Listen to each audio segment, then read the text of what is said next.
Weather portion of Ag Week now, a different sort of map to start out tonight. This map comes to us with an interesting perspective of the number of tornado warnings issued by National Weather Service office. And the scale over here, you can see that it's the brown and the pink and the red shades that have issued the most tornado warnings. And they're, as you would expect, down here in the southern plains, the deep south, up into some parts of the lower Midwest. Over northwest Minnesota, all of North Dakota, and almost all of South Dakota, no tornado warnings, none for the Rockies. And I would point out something not a lot of people are aware of, that Central California does get occasional tornado warnings. The tornado season out there is actually like December through March, so it's ended by now. But this is kind of interesting, especially when you consider the fact that the area of the most tornado warnings issued is actually having some drought.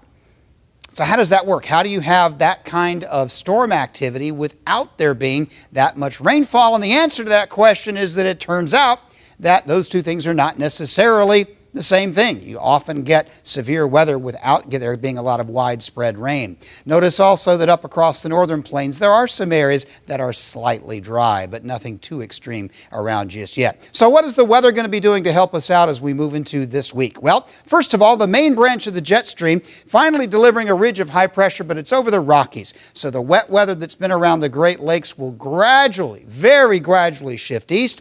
Most of the Rockies will remain quite completely dry for this week anyway, with virtually no rain at all into the northern plains, northern Rockies, and in fact not a lot of stormy weather across the country, except down south where this bulge in the jet stream will likely set off a few storms. Cool temperatures this week in northern plains will gradually retreat back into the Hudson Bay and Great Lakes area, and typically warm to hot weather across the deep south and throughout the west, but nothing really completely widespread. There will be a little surge of hot weather into the interior sections of the west toward the end of the week, but I think that will be fairly short-lived.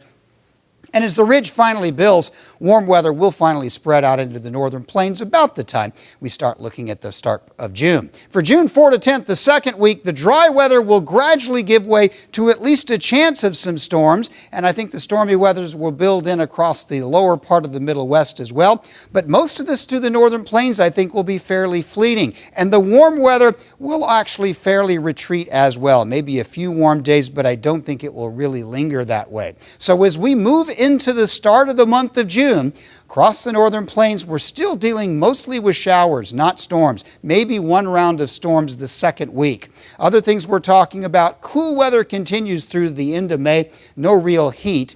So overall, we are still slightly dry as summer starts.